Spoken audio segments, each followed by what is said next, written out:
Hello मेरे प्यारे बच्चों, मैं हूं आपकी मुनमुन मौसी। और आप सब कैसे हैं? उम्मीद करती हूं कि बहुत अच्छे होंगे और खूब मज़े कर रहे होंगे छुट्टियों में। तो आज मैं आपके लिए एक नई स्टोरी लेके आई हूं जिसका नाम है लिखना आदत अच्छी। एक बार एक छोटी सी लड़की थी जिसका नाम सहज था। वह कम बोलती थी, उसकी कोई सहेली नहीं थी क्योंकि वो जहाँ रहती थी दूर दूर तक कोई घर नहीं था। सहज ज़्यादा टाइम अपने दादाजी के साथ ही रहती थी क्योंकि उसके मम्मी पापा खेतों में काम करते थे। उसका कोई बड़ा भाई बहन भी नहीं था। उसके दादाजी दादी भी बहुत पहले ही भगवान के घर जा चुकी थी, इसलिए वह ज़्यादा समय दादाजी के साथ ही बिताती थी। दादाजी उसके साथ खेलते, खाना खाते और स्कूल तक भी ले जाते। स्कूल में भी उससे कोई बात नहीं करता था, इसलिए वह दादाजी के साथ ही खुश रहती थी। एक दिन उसने बताया कि उसके सभी स्कूल के बच्चे बात करते हैं, खेलते हैं, पर उसके साथ तो कोई भी बच्चा खेलना भी पसंद नहीं करता। तो दादाजी ने उसे बताया कि जब वह छोटे थे तो उनका भी कोई दोस्त नहीं था। वह तो बचपन से सिर्फ अपने हाथों से बनाए खिलौनों से खेलते थे और इधर उधर घूमने जाते थे। उन्हें घूमना अच्छा लगता था, वही करते थे। धीरे धीरे कुत्ता, बिल्ली, मुर्गा, चिड़िया से वह खेलने लगे और बड़े होते होते जब उन्होंने लिखना पढ़ना शुरू किया तो किताबों को ही अपना बेस्ट फ्रेंड बना लिया। क्या आपको भी किताबें पढ़ना पसंद है? पढ़ने के साथ साथ वह हर बात, हर चीज़ को लिखने लगे जिससे उनकी नॉलेज और इंटरेस्ट बढ़ने लगा। सहज को दादाजी की कई बातें समझ तो आ रही थी, पर दादाजी इंटरेस्टिंग, नॉलेज, ये कहाँ से आ गए? दादाजी बोले, ठीक है सहज, मैं आपको एक स्टोरी बुक दे रहा हूँ, आप इसे पढ़ें और इस स्टोरी से आपने क्या सीखा मुझे लिख कर देना। मैं तभी डिसाइड करूँगा कि आपको नेक्स्ट बुक कब देनी है। कुछ दिन बीत गए पर सहज को पढ़ने की इतनी आदत नहीं थी, इसलिए सहज वह किताब पढ़ ही नहीं पाई। जब दादाजी ने उससे कई बार पूछा तो सहज बोली, दादाजी मैं वह किताब पढ़ ही नहीं सकी क्योंकि मैं टाइम ही नहीं निकाल पा रही हूँ। दादाजी ने उसे सबसे पहले डेली कामों का टाइम टेबल बनाने को के लिए दिया, जिसमें दादाजी ने उसकी हेल्प भी करी।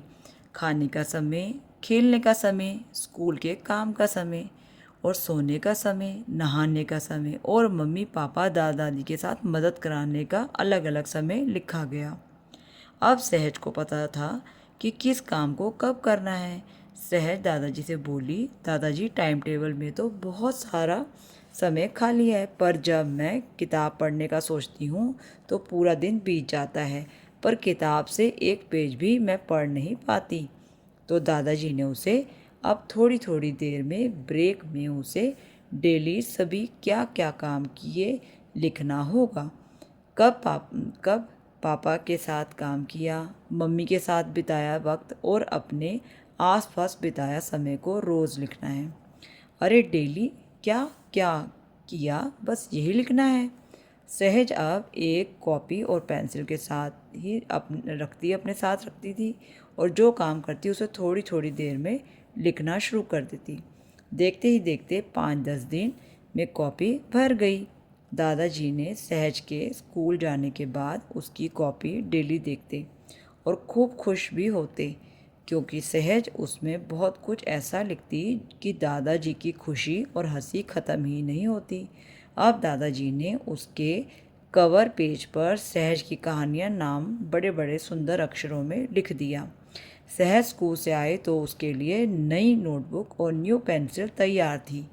कुछ दिन बीते, महीने बीते और करते करते साल भी बीत गया, यानी 1 ईयर निकल गया। सहज अब उसमें अपनी हर बात लिखती, स्कूल में बिताया समय, घर में क्या क्या किया और बाहर मुर्गी, बिल्ली, कुत्ता, चिड़िया, मोर, तोता, गिलहरी के साथ एक एक सुंदर बातों को कहानियों की तरह लिखा गया था। दादाजी, मम्मी, पापा भी सहज की नोटबुक पढ़ते और खूब खुश होते। एक दिन जब सहज घर आई तो उसके कमरे में एक नई अलमारी रखी हुई थी। सहज उस नई अलमारी को देखकर हैरान हो गई, क्योंकि उसके पास कमरे में तो बड़ी अलमारी थी, फिर नई अलमारी क्यों? जब उसने उस नई अलमारी को खोला तो वह खुश हो गई। उसमें रंग बिरंगी कवर वाली बहुत सुंदर किताबें भी थीं, जो दादाजी ने उसी की नोटबुक पर नए नए कवर चढ़ाकर नए नए नामों के साथ रख दी थी। हर किसी नोटबुक पर सुंदर कवर और चित्र बने थे। सहज की लिखी पहली नोटबुक भी उसी में थी। सहज कई देर तक उन नोटबुक्स में लिखे किस्से, बातें और शब्दों को बार बार पढ़कर खुश हो रही थी। और मम्मी पापा दादाजी के साथ बिताया वह समय उसके सामने आ गया।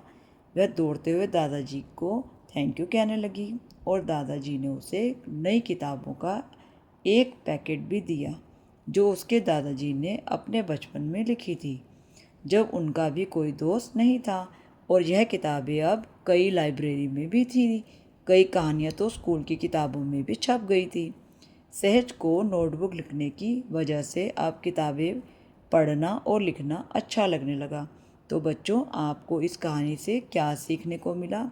मुझे तो यह कहानी बहुत ही प्यारी लगी, क्योंकि कई बच्चे तो अपने दादा दादी और नाना नानी के पास तक नहीं बैठते, जिससे उन्हें तो पता ही नहीं कि उनके ग्रैंड पेरेंट्स बचपन में क्या करते थे, कौन कौन से गेम्स खेलते थे, क्या खाते थे, त्योहारों की सेलिब्रेशन हो या शादी, वह अपनी खुशियाँ कैसे मनाते थे।